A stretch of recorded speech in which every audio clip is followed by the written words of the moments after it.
We are finally ready to get underway with the second series of the first day of the main event for Age of Empires 4's Pro League 3v3. Sponsored by Microsoft and hosted by Lidicor, $20,000 on the line. We need to find out who's going to proceed. Will it be Beasty and the Straelboras? Or will it be the Ethan fans, the infamous Iagars? He has built up a cult of followers because he himself can never make it to tournaments in time due to sleeping in. So, here to represent him instead, it is the Brazilian boys. The SA is reppin' hardcore, as it's going to be Kelazhur, Stay SC2, and Erik, two well-known names from StarCraft and a rising star, up against DeMusliM, Beastyqt, and Recon. Two washed-up StarCraft players and an upcoming Age of Empires 4 player. It's kind of balanced in that regard. Now, of course, that's not to write out Beasty and DeMusliM. No, make no mistake, these two players are very talented, very capable. In fact, both of them contesting and sticking the flag at the top of the leaderboards regularly, especially DeMusliM regularly taking that top spot away from Reload and other people in the world. But that is 1v1s. 3v3, different ball game, different style. But similar styles in Game 1. As we open up on Dry Arabia, both sides will have the exact same composition. And it is going to be Rus, Mongol, and France. And the first thing we're going to look for is any deviation. Central player on both sides? No. We have an immediate deviation here. And I'm not surprised. This is exactly how Ethan fans played it in their previous series. So it's Kelazhur that takes the center as the Mongols. This is very unheard of. Not many teams would do this. Usually the prioritization is either the French or the Rus player goes center. And we'll see in the south what's happening here with Beasty and the boys. It's actually going to be Recon in the center. I prefer this setup. I don't like it when people put the Rus player in the center. I don't think you need that safer location because of how quickly you tech up into castle. You're not vulnerable for very long in this game. So it's better to stick them on the flank and have someone who maybe has a longer tech up time requirement if they choose to go greedy in the center, because the center location is very hard for an enemy team to breach. Keep in mind that while the distance can vary, sometimes it's about equal to the other bases. The big difference that makes the difference is the fact that if you commit hard onto the center player, you're exposing yourself on both flanks, right? Compare that on the left side or right side. If I come from the left side, well, I'm not going to be flanked on the left here. I'm going to be flanked on the right maybe, but that limits the angles from which I can get screwed. If I go straight on Recon in this situation, there's going to be a wrapping from DeMusliM to the west, and then from Beasty to the east, and all of a sudden you're pinched right from behind on both angles coming in, and there's no retreat and your army will get wiped. You know what? We're talking about doom and gloom.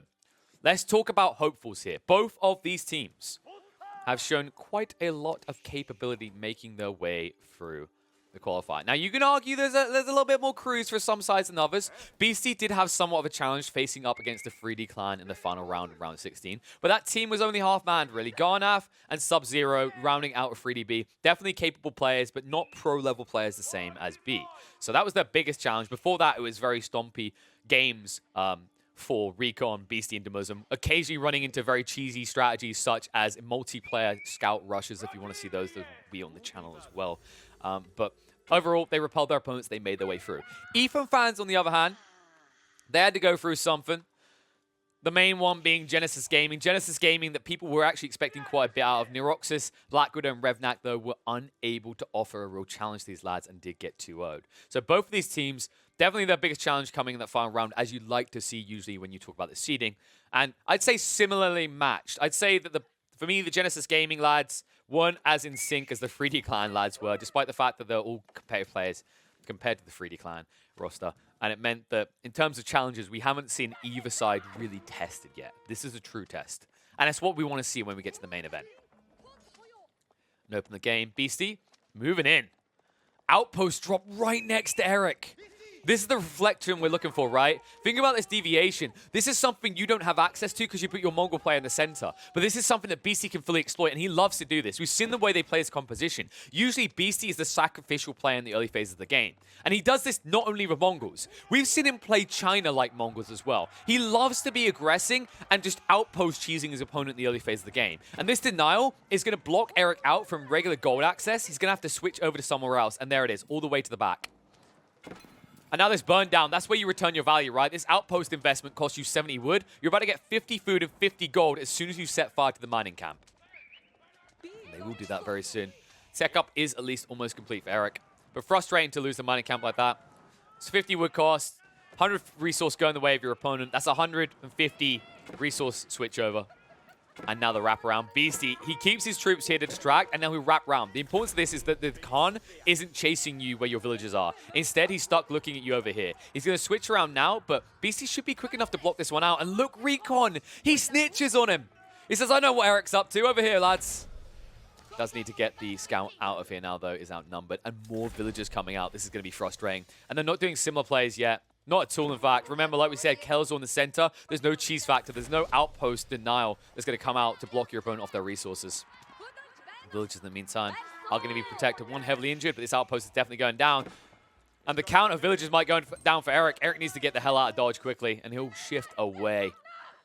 But this was the threat, right? You're not actually offering counter threat because Kelazhur's in the center. He's not threatened, but he's not in a position to quickly sneak a villager in and harass his opponent. And you can see it when we look around. There's no attempt anywhere on the map. Kelazhur only has the choice to react to what Beasty is doing here.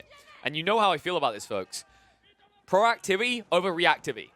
If you're proactive, you're ahead, you're forcing your opponent to do something. You're dictating the flow. And that's exactly what DeMusliM is, and Beasty are doing here. Why did I say DeMusliM? Beasty is doing here as he blocks out both gold points. However, now they are riding out, and it looks like there were no additional troops put into this outpost. And remember, Beasty is locked in to Dark Age. He doesn't have any defenses in these. He isn't able to get the arrow slits yet. I know why it's the DeMusliM, by the way. If you were to name 2 players in this lobby that are going to spam Mongols, it's these 2. But of course, DeMusliM is definitely the specialist when it comes to Rus out of the 2, so by default, he always gets to man the Rus, and we always end up seeing Beasty on the Mongols. I don't expect to see much of a switch up as the series goes on either. Recon is definitely their best French player, though. He's been practicing a lot. And now the outpost creep into the wood line. Villagers, get him in, get him in, get him in. Or get him away. Either way, do something with him. Garrison's going to come in. And that is going to force the attention. They try to chase on the spears. The outpost is going to fall soon. You need to be careful, actually. You're outnumbered. Kelazhur has more spears here. And this outpost, I don't really feel like it's doing enough damage. I say that, it's starting to turn around a bit now. That's going to be 50 food and gold going the way of Kelazhur. So good response out of him, matching the aggression and exceeding that which Beasty can put out. And now, there we go, tech up. Now he has the arm movement speed. This is where Kelazhur needs to be careful. He can never be outnumbered or he'll be chased down because he doesn't have his own outpost on the forefront. Instead, back in his base, now switching to the archery range. Of course, he's close to the action, so he can reinforce. The problem is if more outposts go down. And considering that Beasty does still have both of the villages, that is entirely a possibility. Also, keep in mind if this ever fails, Beasty is drawing a crap ton of attention away. Look at where that attention is being used. Look at the difference between the 2 Rus players right now. State is miles behind DeMusliM if you compare the 2 at this stage, right? And I don't know how much of this is actually to blame on scouts. 535 for State on the bounty system. Meanwhile, DeMusliM, 415. So State, despite getting better and cracking the 3rd tier, he seems to be miles behind, it feels like. Because really, just a small difference of 15, 20 seconds is enough in this matchup for you to then push in. And when you reach the enemy's base, still have equal or more horse archers in them. Knight's trying to ride in. Recon doesn't actually pay the ultimate price, but that covers the outpost going down, and Kelazhur this time will not be able to burn through it. There's not enough spearmen, even with a hardened spearman status. State. This is going to be probably, I'd say half a minute at least behind DeMusliM at this rate. You can see DeMuslim's already halfway on the build-up. State is going to have to play catch-up and invest a lot of people to build this Abbey of Trinity that much quicker. And Erik, not able to find the value raids right now. Recon is defending himself amply. He pulls back quick enough, loses 1 or 2 villagers here or there. But there's a lot more pressure on Erik than there is vice versa right now, which is why Erik needs to ramp it up. And also, look at this.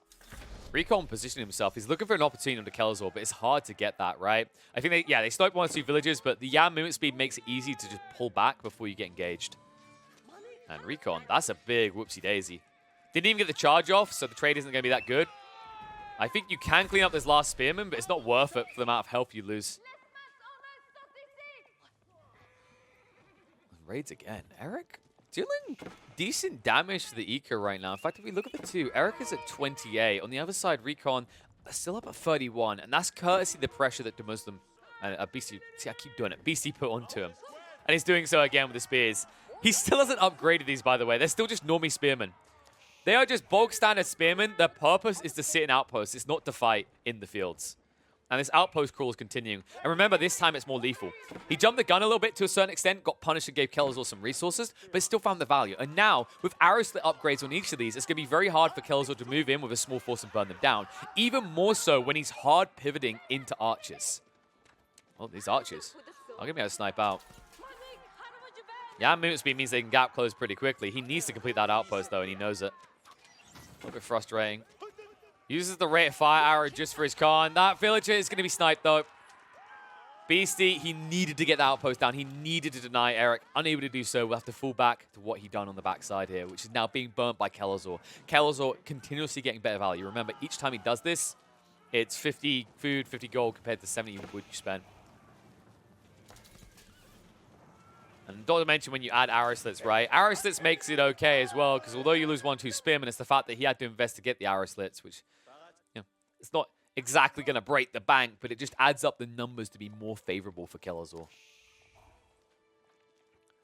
Now, all pressure really has been on the northern side, apart from 1 or 2 small raids by Erik. So now we have to check in on what's been happening back in the bases. Blacksmith being built into Recon, not scaling just yet. Kelazhur, in the meantime, getting close to boosting up. And Beasty still far away because he's already underway.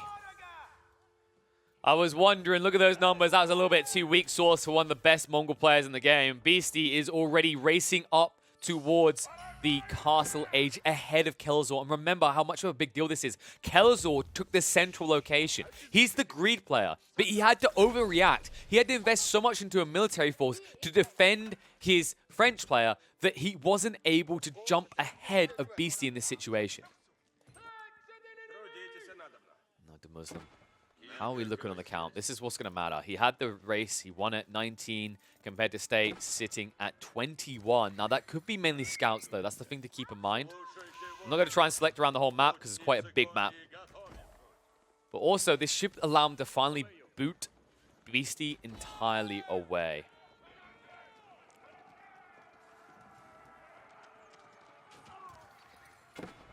Right through from Erik, trying to punish Recon a bit. But it's always on the home field. That's the importance, right? It's always the threat, the looming threat. Even if you don't necessarily snipe out the villagers regularly, if you deny them from gathering for 10, 15 seconds, it's still a good trade. As long as you don't lose the entire army. It's been good trades. Kelazhur making some money. Loses 2 spearmen. Pays for itself, though, when they burn it down, because it costs 70 wood to produce. Then there's the arrow slits, and then there's the fact that you just got 50 food and 50 gold for burning it down. DeMusliM now riding across. So he's looking to regroup with Beasty, and then they're going to ride in with Lancers and Horse Archers. You need to position for this. State needs to move across quickly, and he's doing exactly that. Look, straight away, darting towards the base. They understand what's happening here. Erik has been bullied the entire game so far. That's never let up. So they understand the most likely point, the breach point, in fact, for Beasty and the boys is going to be the east side here. More raids do continue, but Horse Archer is going to start to punish him as Erik should lose at least 2 of the Royal Knights. Should end up probably losing the last one if he missed micros at any step here. Just too much damage on these archers. And Scouts riding out. State gets revealed early. Might lose 1 of the Scouts on the exfil, but the important part is BC, it doesn't cost him anything. It gets revealed he's doing Lancers, but this should have been anticipated. In fact, there should be similar coming out soon, but Kelazhur right now, greedy boy, not doing it at all. Instead going to the racks. This is cool, actually. Because of the way they play this, because he wants to be more greedy and he wants to inflate his economy a bit, he feels like he's not going to be the mobile factor. He can respond from the center a bit better. So he thinks he can get away with a static army, and the upside, if he is right about this, is it means he'll be able to prep for a siege immediately after taking a fight, because he'll be able to build these siege weapons in the field, something that right now BC isn't going to be able to do because he's hard committed into the Lancers. Those Lancers are scary for them right now. A lot of Horse Archers being picked off. State has to retreat away. Doesn't feel comfortable. DeMusliM has the edge. Now, the difference maker is who's going to get Outpost down. And here it is, Kelazhur. He drops 1 already. I haven't seen similar yet out of Beasty. He had the full network, but that got burnt down. He needs to have an Outpost on the front. Yeah, movement speed will decide a lot of these engagements. On the west side, right in. Recon. I wonder where the Knights were. They were exploiting the fact that State is away from home. Nice snipe out. Good, what, 3, possibly 4 of the villagers? Little dent. Not able to get more, though. Wooden Fortress. Nice move by State, putting that down preemptively. A lot of players would have just had the 1 Wooden Fortress and wouldn't have thought about the potential raids. But now he understands that. He's going to wall it in, so it's not easy anymore. Smart heads-up player. A lot of players would have been greedy, wouldn't have bothered to do that. But when you've got such a big map and you have to micro on the battlefield, you want to have more time to react to things happening back in your base. Otherwise, you might overreact, instantly try to respond to a raid in when they dive in, and then lose the main battle when your horse archers are standing still and being peppered by not only arrows, but lances. Nice move out of Recon as well, spotting these out. Kelazhur, I love the way he's playing this. He's just trying to set a line across the map. It's not about being predictable. He doesn't want to have one way to access their side with the Yam movement speed. He wants to give himself kind of breakpoints, right? Gaps in the road, areas where you can rest. And that's what he's going to allow for. They're going to allow him to rejuvenate himself with the Yam movement speed and then move forward from there. A lot of people get tricked and trapped into this idea of a train of outposts that never ends. A daisy chain, right? You don't need that, actually. Remember, the Yam movement speed, it is a duration buff. It lasts 20 seconds, which means you can move, for example, with even just infantry from this point all the way over to like here before you have to worry about the buff. And the range on these outposts is quite big as well, remember. In fact, if we look, you can see absurdly large range for the Yam movement speed.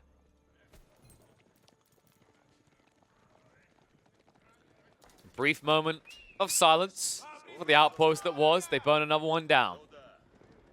Armies are in position. Question is, where the hell is Beasty? He's waiting on the side.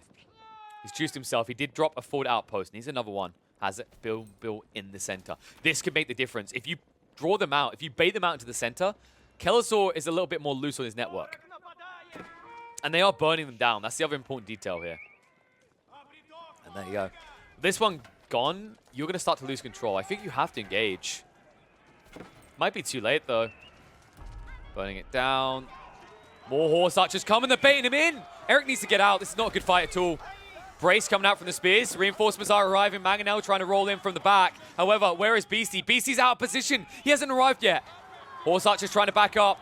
Being chased right now by the Knights. Trying to gap close as quickly as possible. Recon doesn't want to engage due to those spears in the mix. And it means it is all DeMusliM right now. DeMusliM trying to hold him back. Warrior Monk's being sniped down. Isn't even getting the State's blessing out as he's being picked apart by State, who's pursuing him. The Mangonel never reaches, but it doesn't need to. It's the threat that keeps DeMusliM away. DeMusliM has to turn a fight now. They're finally here. They bait him out. They're out of location. The Yam movement speed about to run out. In the meantime, Beasty is still buffed up. Right around the back into the archer line. Straight in, looking to go deep, trying to get rid of the Mangonel as fast as possible before it finds value. Another shot comes out, but he splinters off. DeMusliM now has the edge. State having to deal with too many things, and they're wrapping on them. They're going to wipe them. State has to retreat away. Kelazhur is going to be abandoned, and Erik is already 6 feet under. The patience, the line, the trap is set, and they will snatch the victory in the center here. And what a play. What a disciplined play coming out from Beasty and the boys. So many players would have jumped the gun. So many would have turned around too soon. They would have taken the fight because they see the losing troops and they don't want to lose too many. But they understand that Beasty, with the wrap, with the timing on that, the amount of lances he has there, all he needs is an opportunity, an opening, and they find it. They get rid of the Mangonel, and once the Mangonel is gone, Kelazhur has no way to sustain that fight up against lances. And now you're in trouble. They'll ride in. They broke them. This is a dangerous point. You're at the point where you need to eco-expand in a lot of ways. Woodline running out here. Food is drying up quickly for Erik. And now they're getting ready to get in your base. It's going to force an engagement State. He's going to be wrapped on. DeMusliM around the back again. The two-pronged assaults are just too good from the Beasty boys. And the Ethan fans are about to be like their Lord and Savior, nap time. And ride in from Recon, sticking on top of them. Villagers running far, far away, wishing that they could find a home on a whole new map. And when they see this many horse archers in their base, they might just get tempted to wave the white flag. An ironic move, because France didn't become infamous for doing that for a few more centuries, but they will surrender over. Game 1 will go to Beasty and the Straelboras, and what a fantastic way to do it. The risks associated, the wraparound, the bait and the switch, and the backstab from behind that solidifies a lead very early on here for Beasty and the Straelboras. Game 1 may have went the way of Beasty and the Straelboras, but game 2 could be a different matter, and it all comes down to Danube River. Danube River, where we have seen Ether fans throw a successful curveball before, which they will attempt again, because while Beasty and the Straelboras will give themselves a later scalability of going for the HRE, the Delhi and China. On the other side, it is only 2 parts the same. It will be HRE Delhi on both sides. But mixing it up here in game number 2, Ethan fans, they take to the field, and they will take to the field with England. England being manned by Kelazhur. Kelazhur, who I have seen pull this strategy out already once in this tournament. Usually the way it works is he's in the northern corner. This time around he's a centralized player, so that's kind of an interesting choice in itself. But to be fair, the player in the absolute north tends to be the more defensive player, or the more defended player, shall we say, just due to the nature. It's not like when we played Dry Arabia and we said the central player is the Ultra Greed one. In this situation, you can see by the crossings, the central player could be exposed a bit quicker. But the whole purpose behind this strategy, the reason Kelazhur does this, and it's actually very powerful, compared to what China offers, you offer a lot of aggression early on, and it is all centralized around the timing on your landmark. Usually, when you talk about water hybrid maps, everyone rushes out like this. You see, Erik already go in the water. Meanwhile, over here, State already going on the water. We look on the other side, and we will also see that China is going on the water and will be soon matched by his teammates. The difference, however, is England. England is the curveball. England will likely not go on the water because they want to get a quicker timing. Remember, when you choose to actually invest in the dock, you slow down the speed of your early gathering to boost it up, because you have to first build up the new economy line on the waterfront. Instead, Kelazhur is a very big fan of ignoring water at first, gaining a quicker council hall timing, and then pushing longbows and having 5 or 6 more longbows than someone would if they chose to go on the waterfront first. This is a very big difference because it allows you access to sniping a lot of boats here. Because remember, in a one-on-one, that's like a 2 or 3 boats that stage are going to be accessible for you to snipe. In a 3-on-3, there's going to probably be 6 boats at that stage coming out of each of these docks, and that means that only 3 of them are going to be protected. It means you can snipe out potentially 9 ships and slow down 3 players' economies versus slowing down your 1. So, do expect to see that at Kelazhur. We can already see he has neglected the water. Meanwhile, Recon has joined on the waterfront, and in the north, the Muslims there as well. So, yeah, they're locked in. They're dedicated. The only way that you're going to be remotely prepped for this is if you get down an early outpost on the central island, or if you have scouts in position so you know it's coming. But it is definitely going to be coming. Kelazhur shouldn't necessarily be able to stop you from reaching up into Feudal because the map's too big for that. But the detail that is going to matter is that he's going to be able to snipe out your fleet, and there isn't much you can do about it unless you put down outposts. Reason being, those longbows have 7 range. No ships in the early game compete with that unless you've got France in here with the Hulks. And I think Hulks, I'm trying to remember the exact range. I think they have 8 compared to 7. But as for these galleys, these junks, right, they're sitting around the 5 tower range. They're not going to be able to reach you, which means that your fishing boats are just going to be easy paper mache waiting to be sunk. Beasty. Weird kind of play to get down an extra house. Decides it's not the optimal play. I think you want to get an extra fishing boat queued up. Remember that China has a very quickly scaling economy on the water because compared to any other civ, they do produce the units 20% faster. You can see 20 seconds here if we compare it over here. So the Delhi player, it takes 25. Cost is still the same, so you do have to boost your economy. That's why sometimes you'll see players even put an Imperial official out early onto the lumber camp just to keep that inflation going so you can afford the rate. Another inflation factor is the HRE. HRE, of course, with the Prelate, is able to afford the additional dock quicker than most civs, so they can actually boost their food economy on water faster than most civs in the game. However, this layout from DeMusliM is not going to do that. It's very split. His gold is over here. His wood line's in the north. If we compare this on the other side, we're going to look across at Erik, and I think Erik, yeah, he got a better condense here.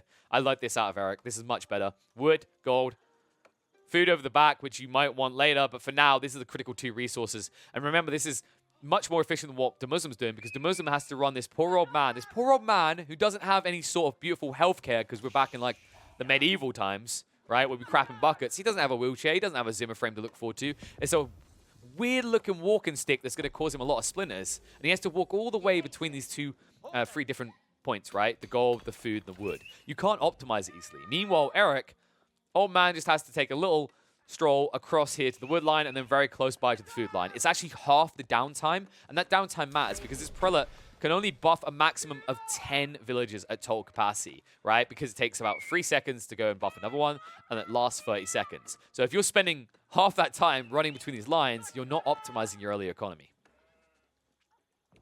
I think we can even see it. A slight edge, yeah, already coming out as Erik is going to tech up a bit quicker. Erik is currently sitting up at 6 fishing boats. Remember, he also got on the waterfront quicker than DeMusliM. I was quite surprised how delayed DeMusliM was. I don't know if he was confused by his initial generation, but very weird situation for him to be stunned in comparison by this much. Stay in the meantime up to 7. I think they're actually, yeah, they're beating them. Because remember, they got out quicker, these first 2 players. And once again, it's that detail. Kelazhur's not taking up any space here. They don't have to shimmy out. They don't have to split it more evenly. Instead, Kelazhur is already pushing out with the archers. And he didn't even slow himself down because he went out and placed this dock, he moved across and he put down the palisades to guard this area against an early assault. Same has happened on the other side out of Recon, though. The difference maker really is going to be these longbows. When Kelazhur gets up to about 9, that's when he's going to start sniping out the fishing boats, and that's when you have trouble. Tech-ups will begin. Kelazhur, of course, already juiced up in there for a while ahead of everyone else.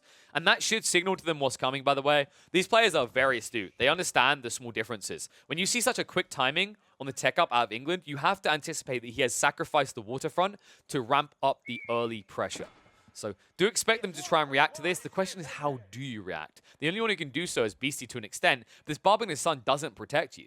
The Lombos will reach outside of its range because you can't get it close enough. Instead, the play you needed was an outpost on the north side here, on the central island. And it looks like they're going to be too late to do exactly that. And Kelazhur will be able to get very close without being seen, courtesy of the Straelboras generation. Straight in, sniping in onto the fishing boats. One of them out of range as well. And Beasty will finally realize what's happening. Kelazhur, I think he jumped the gun here. He should have waited until he was up to 4 or 5. He probably would have got that fishing boat. But he will deny a lot of economy here. And you can see Recon's already trying to move across. This doesn't do anything, though. You're up against Lombom, and Lombom can back away. You might be able to gap close if he's not paying attention, but Kelazhur doesn't have too much more to focus on at this point in the game. And there you go. Just retreats in the forest. Has the scout to give vision as well, so he could start shooting these down right now if he wants to. There it is. Pushes them back. Says, get the hell out of here. This is my prime time. The first 10 minutes belong to Kelazhur. I'm sure he doesn't speak of himself in that tense. Yeah, scouts definitely aren't going to change it either, so Beasty, it's kind of pointless to even run this out. And the junk, this is the other issue. Look, it's 5 tower range. However, big mistake by Kelazhur hangs around there. We'll back up now. And the junk is a frustration, but if you just play the scout into the southern field here, you can easily snipe all this economy. And you do want to target Beasty, because Beasty, like we said, he's going to scale quicker on water, courtesy of the increased build speed. So he's going to have a lot more exposed fishing boats for you to snipe out. Right now, he's also the one dictating flow here. So they did get their palisade down first. There was no similar play coming out from Ethan fans. And now the outpost is going to go down. And that's going to trigger attack speed regularly because of all the boats nearby. In the meantime, he's going to stop Recon from farming. Only so many you can garrison here as well, mind you. It's going to be frustrating very quickly for Recon. And here he goes. He's trying to bait him in. The problem is he can never get Kelazhur close enough to the shore that he can use his 1.5 movement speed to gap close on the Lombos. Instead, he just has to fall back away. Outpost is going to be complete successfully. Meanwhile, Reddit's cathedrals are being built up. DeMusliM is going to be Erik to the punchline. And I think this is because of what Erik done here. Erik ran all the way to the back of his base. I don't see much logic behind this. I don't think this was needed. And it did make the difference. He invested in more workers and he was more delayed compared to DeMusliM, who kept it a lot more tight and close to his base. The other detail to keep in mind here is this isn't daisy chained in, right? Erik isn't... Oh, okay. Just about. I thought he had it out of range. So that was my concern, is that remember that there's a finite range and you have to daisy chain buildings out so they still get emergency repairs. Looks like he did manage to keep it in range of the mining camp. So I will pause that for. It looked like it was just a tiny bit too far. He's probably half a tile in. And remember, emergency repairs is a big deal. If you're ever going to get sniped on the Reddit's Cathedral, you want to delay that as long as possible, even if it's by half a minute. If you have 3 relics banked, that's going to be 450 extra gold when it's fully banked. Pressure from Kelazhur now. He has that attack speed buff. Needs to be careful, though, not to lose these lads. Well, just to pressure off the scout, so he will be able to bank. Erik doesn't want to be slowed down. Erik should be able to gather more of these relics quicker than DeMusliM, because DeMusliM is off in the corner. He's very far away, right? Whereas Erik has this forward point.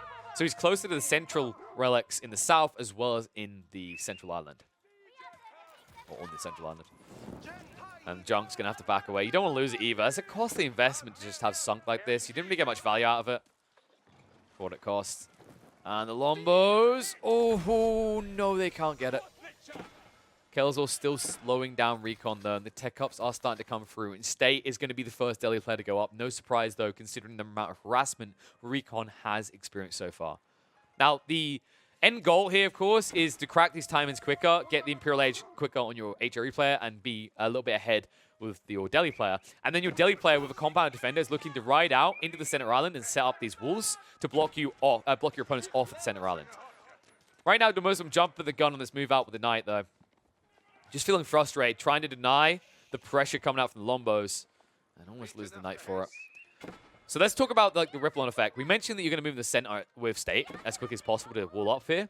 The other condition is like you already have the network in place, the outpost down, right? So you're already blocking the route for your opponents, and it's very easy for you to cruise in here. Meanwhile, on the other side, you're looking for a little bit later of timing. It's all about China booming up into Castle and then getting Yuan Dynasty for Fire Lancers. Fire Lancers very efficient in this matchup because both the HRE and the Delhi Spearmen do not brace. So they do not have an inherent counter. And that puts more pressure on Kelazhur. And that's where the comeback comes in. You can see he's building up now. This is the intent. He invests in this early to cover the timings of his teammates. He's playing selfless, but now he gets to fall back and be greedy. This is the way you run the England draft on this map.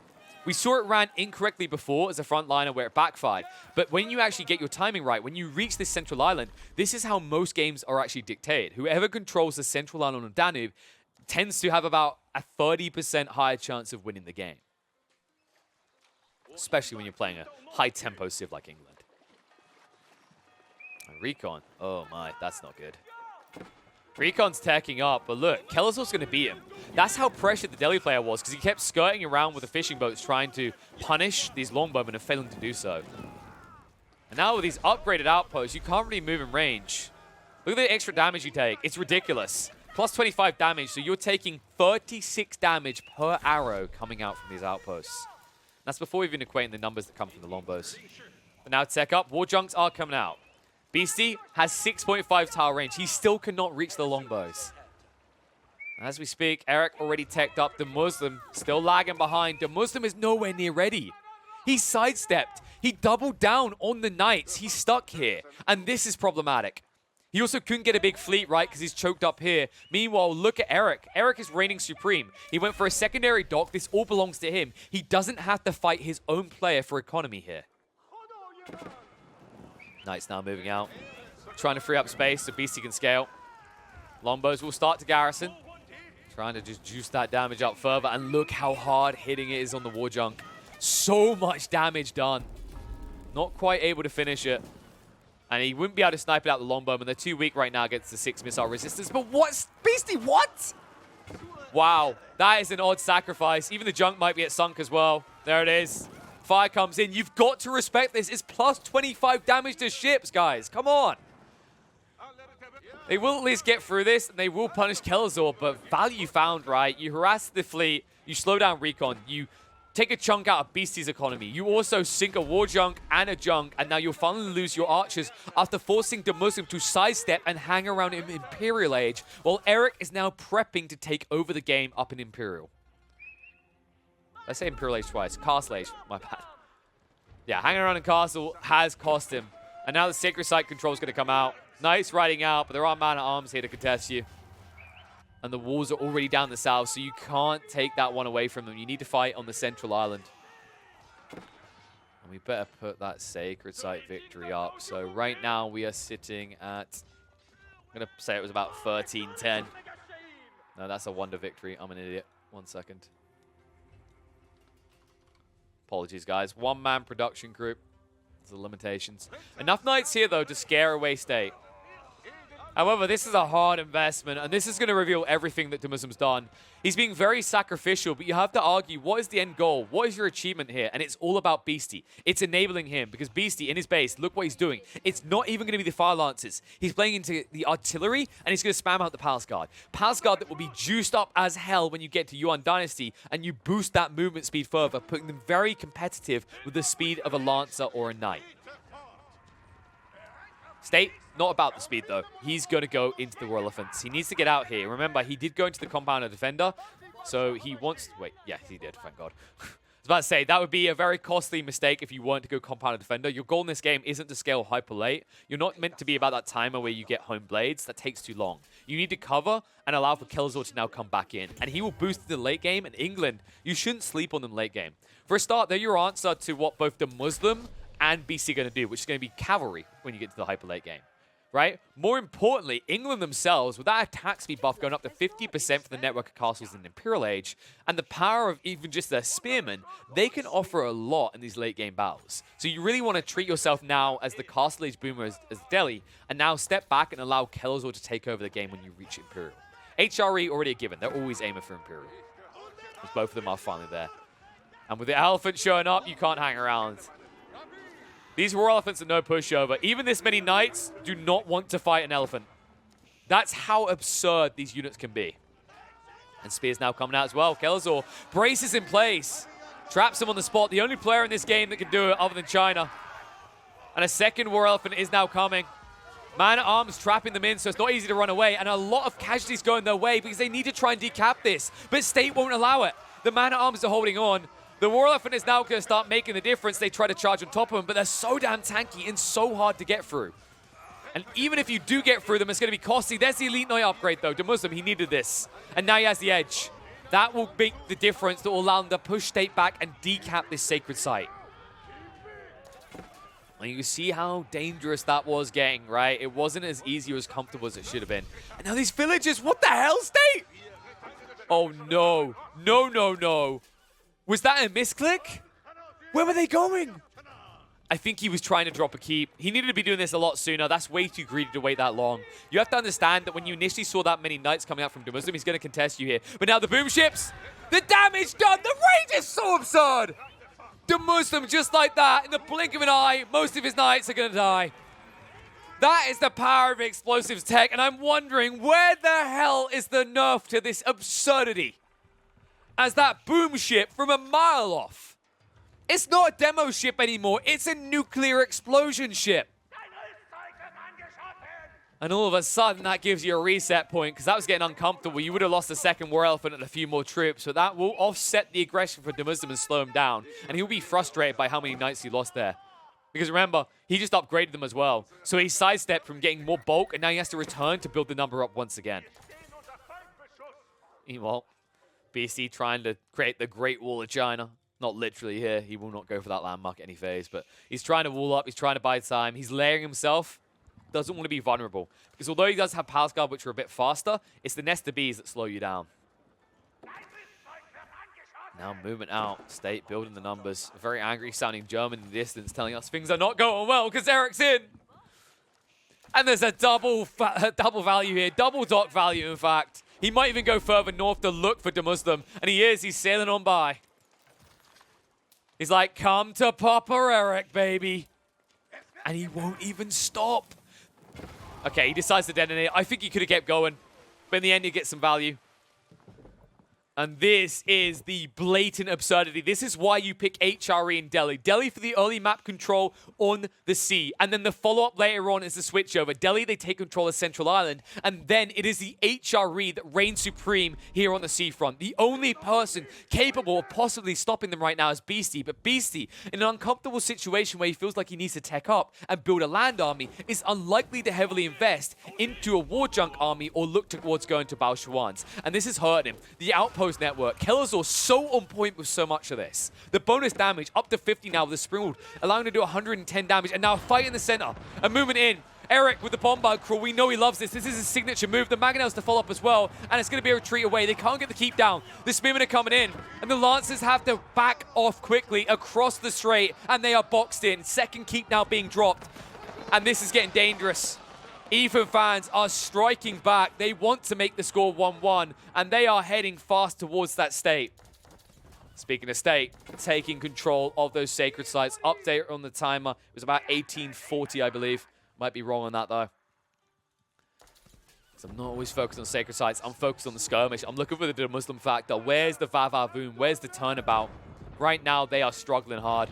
I mean, the wall's going down. State is starting to box them in. He's keeping them off that central island. You need to decap in the south. You need to send something down here and do it fast. Beasty, he's just walling this. This isn't good enough. He needs troops moving out. He needs it now. But he can't afford to pull them away. He needs them on the front line. He's been the thing missing so far in these engagements. It's been 3 versus 2, and this is what it's cost them. Now this Palace Guard play, it's going to feel suboptimal. Moving in. All gap closed onto the bombards. Springald's trying to snipe down. Nest of Bees out of range, though. They need to move faster. This boom ship's coming through. looking for the value, trying to get in deep enough. The detonation gets rid of almost all the bombards and half of the man-at-arms. And look at the flooding from DeMusliM, this psychopath. He's in, the booms, the back of the house. It's all gonna fall. He gets the elephants out, but now DeMusliM riding around the back with the knights is ready to pounce on any weakness being shown. And just as quickly as it is used against them, they will use it in return against the Ethan fans and keep them at bay here at the crossing.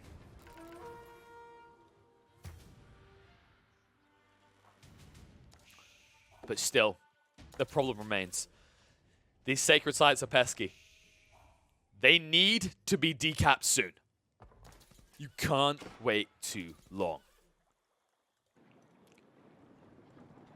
And these spears now up in vet status. If Kelazhur is allowed to boost up into Imperial, this game takes a very dark turn for the side of Beasty and the boys. Not that it wasn't already there, mind you. It's already looking scary. Beasty will tech up. Gets into the Imperial Age. Now, is there going to be a switch up is the question. Yep. He's left room. Spirit Way over here. He can actually set up for a transition to Fire Lancers. Fire Lancers can do a lot of work here, but you are going to be up against English Spears. Boom ships in. He's going for it again. He's like, come to DeMusliM. Good God. I thought demo trucks in Red Alert 2 were dangerous, but this just exceeds it, folks. This is absurd. Manual detonations for the win. And he's not being contested anymore. Erik, is he even sitting in the boom ships anymore? He's got a few waiting, but mostly they're just static. They're not moving anymore. It's hard to get past the Barbaric in the Sun. He could stop off and detonate it, though. It's not exactly the most tanky thing at this stage of the game, but look at this, the keep. It's doing too much damage. Really well played by Beasty here. He's going to get the cannon upgrades next as well, which will prevent Erik from moving through. And that's the difference maker. Second demo ship should make it past this. DeMusliM sailing to up the river, though. And also, DeMusliM, yeah, look at this. He actually went for the movement speed. Sails were gained by him, so he's able to gap close so quickly. A really big mistake by Erik, not choosing to double down. And instead, DeMusliM with the cheese now. How do you convince these people to sail these? I know the argument's made that they set fire and they jump off the demo ships, but I've seen the size of the explosion. That's not going to work, folks. There must be like a life insurance policy. We'll look after your family, kind of mafia attitude, because there's no way that they're coming back from being on board of these. The moment you get on this demo ship, you know you're going to heaven or hell. Or somewhere in between. Mainly in between in terms of parts. I mean, your body parts are going to be split across the map the size of these explosions. Booms. Kelazhur's losing control. DeMusliM is just single-handedly dismantling all of their control here. And he's crawling across. They're going to lose because it's central island control at this rate. They need a full base if they want to stick here. That timer is still going, though. You need to decap soon. And look, State is prepping for the south push. It's going to have to be the center if they want to take control. Boom ship's garden. DeMusliM looking to keep him at bay. Hasn't detonated yet. They're sneaking past. But remember, there is that pesky keep to worry about. Meanwhile, in the north, more booms coming out. Bombards trying to snipe out all the fishing boats. And these demo ships don't make it through anymore. Erik's misplaying this. He needs to stack him and move through together. This cannon will just rip you to pieces. We're seeing exactly that. You don't even make it past the corner anymore, one by one. Well, you really were before anyway. And no Bao Xuans. Beasty could play Bao Xuans. They could do a lot of damage here. I'm kind of surprised he hasn't opted into it. One or two of these could easily control the passes entirely. Although I don't think you necessarily need it if DeMusliM just keeps spamming the boom ships on his own. But you are going to need to play soon into that center island. They're taking a long time to do so. Boom ship still getting rid of the walls. Goodbye, walls. DeMusliM with plenty of surplus to keep doing this all day and all night. However, they don't have time on the clock to do it all night long. They need to make a move soon. Man-at-arms in elite status. Recon moving forward. Remember the big difference here. Two members of the side of Ethan fans are locked into castle. And that's the difference that might matter. Recon moving forward with the Bombard army and with his elite man-at-arms. And there's no way to counter out. You can't make a cheeky play with the demo ships because look at DeMusliM. He blocks you out entirely. There's no way to get past this corner as it is. And even if you did, you'd have to defeat him on the boom ship line, which seems not very feasible. Bombard's hesitant. And the move in the south. Here they come. United forces. All 3 players here about to siege through. State desperately going to try and hold this on his own, but how the hell do you hold it long term? Repairs could be good enough, but I don't think he has the villager count. He's going to back away. Meanwhile, in the north, Erik just trying to get rid of everything on the waterfront. So DeMusliM is going to lose his dock line. And he's going to build a new one closer to the south side. He says, great, I can get him on the front quicker. Wolves, nicely done by Recon. Going to prevent any sneak in from the demo ships if they somehow made it this deep. And it's also going to give him some guard on the pass. But Kelazhur finally up to Imperial. We said this was a turnabout timing. England getting up into the elite status on the Spearmen and the Longbows could actually have a big impact here. The concern is, are you going to lose too much ground before you reach that critical mass? Well, you're going to lose the win condition. That much is for sure, as the decap will happen in the south, and you will lose your clear victory condition, because only State was here guarding this. And now State, look what he's doing. He's panic walling. He knows what's coming. He needs to quick wall this. He can't slow this down. He needs to move it all along immediately. It's going to be tight, but it looks like Recon might be too late. Not able to gap close this before the walls go up. I say that. Gonna be tight. But yeah, taps the final one, and we'll be able to... What? State, no! State, no! No, State! Oh, no! Recon's in. He doesn't even hang around to kill the villagers. He just moves on. Mistakes have been made, and now you have problems in your economy lines.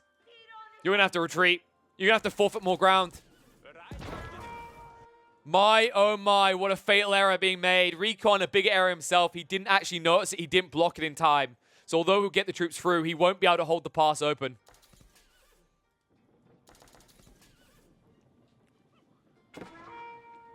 Victory condition now gone. Boom ships need to come out. They need to come out fast. They haven't counted out these bombards. These bombards siege through quicker than you can repair, so you're never getting your initial boom ship out, and that is a problem. Just like that, Erik's starting to hold them here now. And Erik, look, he's been blocked on the other side because he went on the north side. So he has to get through the walls first. The army is building, though. Recon trying to make a very oddly shaped penis as he puts his people in a wedge formation. Not a formation we very often get to see here in Age of Empires 4. Usually considered a cavalry formation. Not something you expect to see on man-at-arms, but I guess when you click for the forced march, you are like cavalry. Sneak in. Beasty just sending a small contingent to see what's happening here. And holy crap, the Mangonel count. There is 12 Mangonels between 2 players here.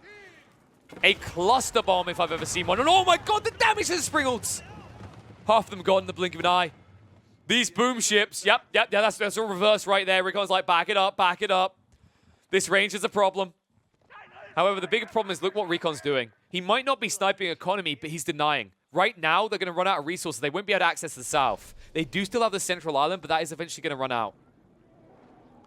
And they will try to move across. Bombards moving in on the outpost first. They need to get ready to fight. Villagers coming in on the sides. Man at arms. This is dangerous unless you force march them. And he's not force marching them at all. They're just dead. What were you thinking, Recon? Well, you can't think. You're a dead person. They're going to ride in, though, deep. Spearman hold. Only on one side of the choke point, though. So many bombards. But are there going to be enough hit burning down? The demo ship isn't detonated by Erik. He misses the opportunity. He could have burst through all the DeMusliM's knights. And instead, now, the anti-siege coming into effect. Most of your bombards on the front line are going to fall. The Mangonels are next to be exposed. Spearman trying to move in from 2 players. State, of course, can't brace, so that's why he has a mix of man-at-arms as well. Bombards, the natural predator of the elephant, could deal with them if they can keep range. There's movement in. Spearman gap closing. Kelazhur stacking on top of him quickly here, looking to burn him down as he stakes his claim in the base of Beasty. But can he gain more ground is the question. Keep slowly falling. Raids on the side going to be forced away as Kelazhur finally addresses that. Foothold is being established on the south shore finally for the first time in the game for Ethan fans. They're able to see what the Beastys base looks like. Bombards will begin to make the elephants extinct here. As when you retreat, you're going to leave some behind. These lads do not move fast, but in the meantime, to get through the Mangonels first is the goal. And this is the power of China. This is the difference you can't match. Erik, despite his best efforts, he was always at a disadvantage because we are late game. And China, look at the attack speed on these bombards. Not only do they have 50% more health, but they have a reduced attack speed of 33%, attacking every 3.68 seconds compared to your 5. And that is why he lost that so convincingly. That is why they desperately needed that trigger. If Erik had triggered that demo ship, he could have turned the game entirely in their favor and ensure that they could have gap closed, ran through, and found everything that the side of Beasty and the Straelboras are hiding. In the meantime, slowly but surely we kill off the demos from long range, as you would like to do. Don't want to risk it, not even for a chocolate biscuit. BC just trying to get down a few of these outposts is going to get denied out in the end. And the eco. Recon sneaking out. Like, what up, dog? Gets down a network at outposts. I don't know how he stuck this without it being denied. I guess the walls from Beasty were a little bit too late. DeMusliM still has one boom ship guarding him in case they push through this direction, but now he's building his own boom ships. Nice move out, sets fire to this outpost. Kills the villager as well, so that will slowly die. Now head straight north. Boom in, boom in. Good damage, heavy hit there. Gets rid of 8 of the villagers and is setting fire to these outposts. Needs to move past quickly, will be quick enough. And look at the exposed infrastructure here. Cannon's gonna come out. DeMusliM detonates. Oh my word, that is not fair. If he gets any closer as well, your 4 base is going to die. This is very brave what State done. He didn't take the central area. He actually positioned his racks for min-max efficiency in terms of getting them on the front line right next to the shoreline, expecting to never actually lose control here. But as we can see, you're about to lose full control again. Beasty, he moves north. He looks to deal with these docks before he can get more boom ships out. And then DeMusliM is just going to cruise all the way up and delete you again. And there's a lot coming. Diagonals, detonate. Needs to manual detonate here. He could get rid of a lot of racks. Instead, he goes deeper. Boom 1. Almost kills the racks over here. Deeper in. He's not really needed up here. I don't know where he's heading. Yeah, he finally heads back. He should be able to manual detonate right here for maximum value. Detonate, detonate. Okay. Don't manual detonate. There we go. There's the damage. The Vavavoom, the 1-2 tap. The Berkshire pass in the center. Definitely makes it hard for you to try and push Ethan fans off this island. And here comes the dock trade again. Boom ships aren't being built off the southern one. He could have got one out in time otherwise. It's difficult, and now we are into Wonder victory, ladies and gentlemen. For the first time that we have seen here on Danube River, it will come down to this. Wonder was too late. DeMusliM was building it, but he was beaten to the punchline, and it means that they need to go on the aggressive. He will complete his nonetheless to allow them the flexibility of a win condition, but they're going to need to ramp up the pressure, and they're going to have to do it very soon. And still so many pesky areas to get through. They still have to deal with the central island before they can think about it. The waterfront is still good for them for the most, but they have to address the center island. They need a way in. And here it is. DeMuslim's in. With almost 80 knights, he will ride deep. And he'll split them into groups to deal with the defenses. This keep takes a long time to burn through. 5 fire resistance. Berkshire pass in the center. That's going to frustrate him more. He needs the siege weapons. Beasty is not there yet, though, but he's rolling in now. And they're flooded through. Recon getting vision on everything here. Bombards are in on the keeps. DeMusliM distracted and drew Kelazhur away. And now look at the bombards. They're all exposed. DeMusliM micros into different groups, looks to burn them down. The boom ship on the side gets rid of a decent amount here, and the follow-up is good. DeMusliM is going to lose the Knight Battalion. Really good strike. Patience from Erik will pay off. He dangles the bombards, and DeMusliM, like a fat cat looking for his next bird, will make the mistake of trying to attack an eagle. Maybe that eagle will fly high now with this many bombards trying to roll out, but they are forfeiting ground quickly. Bombards moving in. Forward base is going to fall. Beastyqt now looking to stake his claim on the central island, and the desperation sets in. More keeps being dropped. It's a slog of a battle, but the whole goal here is to delay, delay, delay, because you have the victory condition 13 minutes away from a Wonder victory. South side is going to be a big fat whiff. Kelazhur looking for the small skirmishes with just the spearmen. This really is the composition, the optimum one for England late game. Spears, maybe longbows, but for him, really it's just spears. Bombard's in trouble. Gonna need some assistance. And the assistance is not really what you need.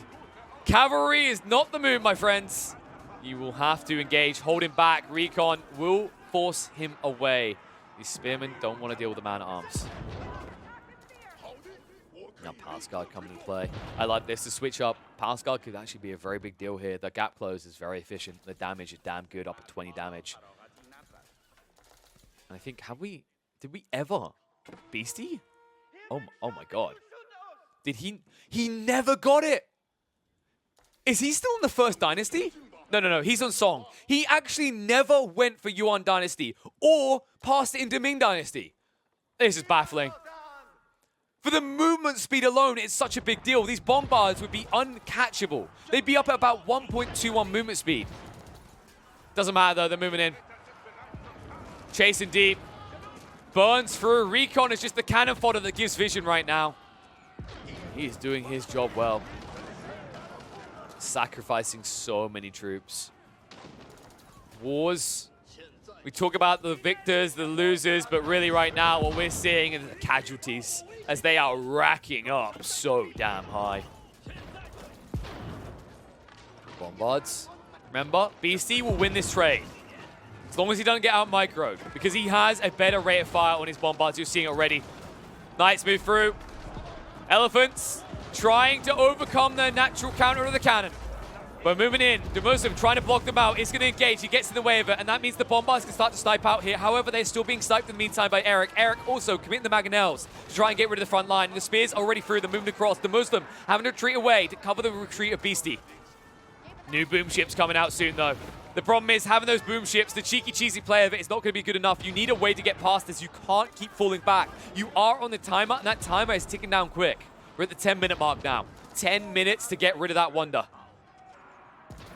And that does mean that also Sacred Site is not a valid victory condition anymore. Elephant still causing frustration here. Resources not draining just yet. Still plenty to be picked dry in the center here. They can get them off the center island. It might be that you actually drain Ethan fans because remember, they still haven't really tapped into the west side due to the Lancers roaming around. They don't want to run Spearmen all the way over there, away from the main fight to deal with it. They can't afford the numbers to be split off.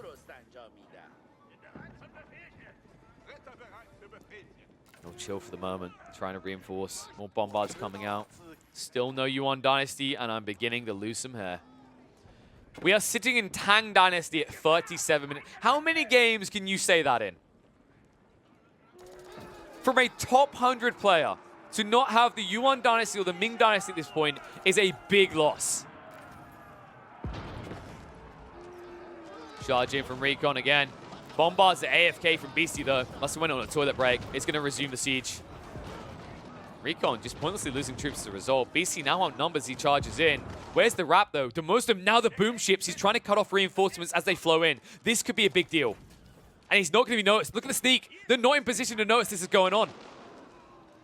They'll fall back for the moment. Bombards turning around to counter out the elephants. Remember, they're always quicker than these elephants. 1 tile range, tile per second rubber versus 0.88. Now the keeps on the back. Everything on the back is going to start to be exposed. You have to counter this right now. You have to address it, or you might be choked off at the reinforcement point, and that's when they can flood in. They still have 10 minutes to work with. There's enough time to pull this strategy off. DeMusliM spamming out once again, pop capped up between the demo ships and the knights, and he's going to look to push them back. They want to try and force them into a crawling retreat. Once they have to replenish numbers, he wants to cut them off at the crossing and either starve them out from getting to Central Island or catch them on the crossing and boom them down. Here he comes. Beasty, he has these outposts as well. He's reached the Central Island. Look how he's pushing in from the south side. The Berkshire Palace is a frustration, yes, but you have a foothold. You're actually starting to pinch them. And it means they're predictable. You know where they're going to be. They're retreating away as well. They're actually falling back. Boom ship, too late. Erik misses it. He gets 1 or 2 behind, but there's 2 waves incoming, and you're too close. Kelazhur needs to retreat. Gets away just in time. DeMusliM actually didn't commit. Big mistake made. Missed opportunity. More outposts going down. Trying to siege through the walls to the south because look what's coming. DeMusliM, he's going straight into the base. Walls are breached. Just about. It's going to be a slow move through. They have to choke point through here. But now you're displaced. You have to commit hard into the center because you're still being pushed by both Recon and Beasty. But DeMusliM, with possibly the player of the game, he's in the back. Moving out by Kelazhur. Man-at-Arms are still holding. Bombards will start to slam dunk them home. And Beasty, while he distracts with Recon on the front, DeMusliM rides deep, straight towards the Wonder. The problem is it is walled in. However, maybe they can get rid of a player. They can actually get rid of a player right now. Really, the one you need to go for was Erik. Snipe Erik out, end the wonder. Instead, they're going to get the bad news. DeMusliM. He just lost the shock and awe. They now know he's here. And it's too late. He's going to have to switcheroo and turn around in the center in the meantime because he's not here to defend. They're starting to forfeit ground. DeMusliM needs to go fast. He needs to actually take out these buildings. The problem is he can't snipe England. Remember, their Berkshire passes on the central island. Your one option probably would have been at the back here onto Erik. But Erik, look what he does. These walls, you have no way through it. You have no way of sniping him. That was the play. That was the one option you had. If you went to Erik's base, you could have killed the HRE player and killed the monument. Now DeMusliM just has wasted military sitting in the back line doing nothing. It is slowing them down somewhat, mind you, and that might give enough time. Knights are replenishing and arriving the other side quicker. They need to be fast, though. We're almost at the 6-minute mark. You need to go. Bombards moving forward. Tower War offense now coming out. Recon switched it up. He has got enough time to move to the enemy base. 6 minutes is enough time for the Elephants to move across this map, despite popular belief because of how slow they are. Here we go. Bombards again. With this rate of fire, China is starting to make the difference. Needs to counter out Erik's bombards first, though. That's the problem. And this forward line of siege workshops needs to fall. Otherwise, you're always going to be too slow to reinforce. More Elephants around the side, going onto the forts. Elephants are falling quickly here. Mangonel shots are good. It's Grenadiers. Beasty, he switched it up. Grenades! If cannons were the natural predators of elephants, the grenades are what made them extinct. As he is slam dunking this army, the splash damage coming out, the anarchy. And he just can't get away quick enough. Also, the extra health on these troops, making them harder to get through. 950 health on these bombards is not an easy feat to get through. The spears do arrive from Kelazhur. They need to slow this down. Elephants moving deeper, further towards their defensive line as Recon charges forward. Grenadiers throwing the grenades out. They need to focus on these spears. They can splash through them in the blink of an eye. And here comes the damage. More spears now coming out from Recon, pushing them back. They are running out of time, though. We're within 5 minutes of this being decided. And 6 minutes max either way. Still these little raids coming out as Recon moves more in, slows down the reinforcement rate.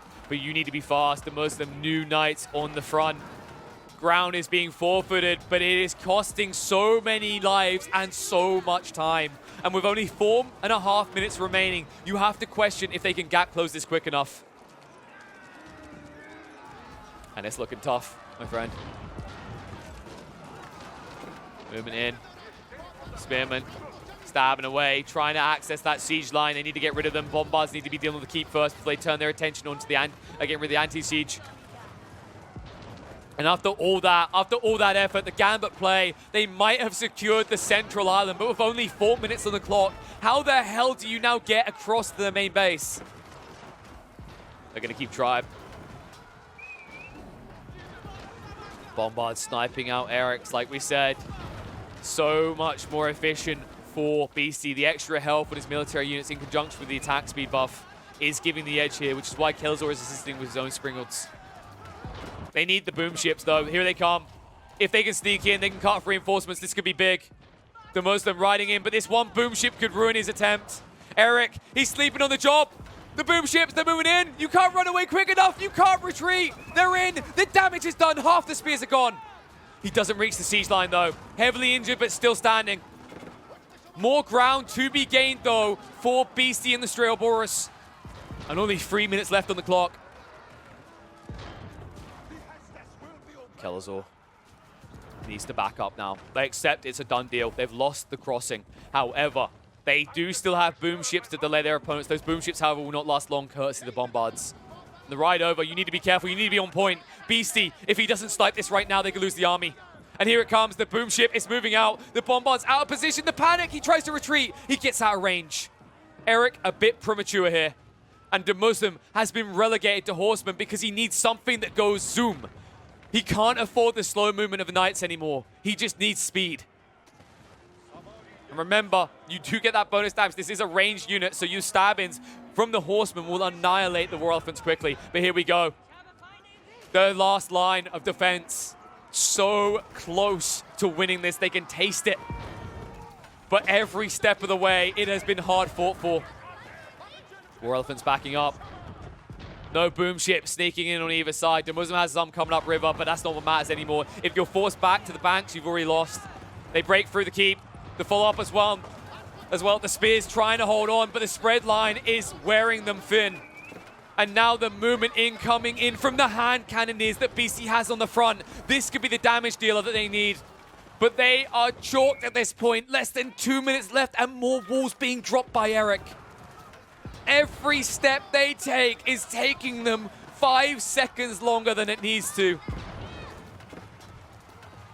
That's the fact you have to stop off these racks as well. You never want to expose your bombards. They have to keep on moving though. No time to wait around. Riding on in. The important detail here, right, is the bombards. They need to reach it. You can't get through the stone walls otherwise, and that is why Erik is just quick wall spamming everywhere just to deny them. Knights riding through. They need to snipe out the villagers. Erik is able to afford them at every turn, though, is the problem. Bombards getting close. Hand cannoneers unmatched at this stage. The Mangonel's trying to make the difference. Beasty needs to be on point, countering them out, but the Mangonel getting good value in the meantime. Most of the hand cannoneers taking heavy damage, but it's not enough. They split up. The attention goes the wrong way. The bombards push even deeper. Less than a minute now on the clock. And they will charge in. The villagers will turn to try and get rid of the bombards, but the bombards, they dedicate themselves to the wall. They just need a breach point. They need to ride in, and they might do it. The wall is about to fall. Final strikes from the bombards are good, and now they need to ride in. There it is. They get the torches out, they whip them out, and they ride in. The troops are out of place. Beasty and the Straelboras, can they do it? The bombards sniping from long range. 4k health, make it free. 30 seconds left, and they've done it. There is no way they can defend this. Erik is going to lose the monument. He's going to lose the wonder, and with only a minute left on it, they know there's no counterattack. They will GG out, and Beasty and the Straelboras are now 1 game away from eliminating Ethan fans.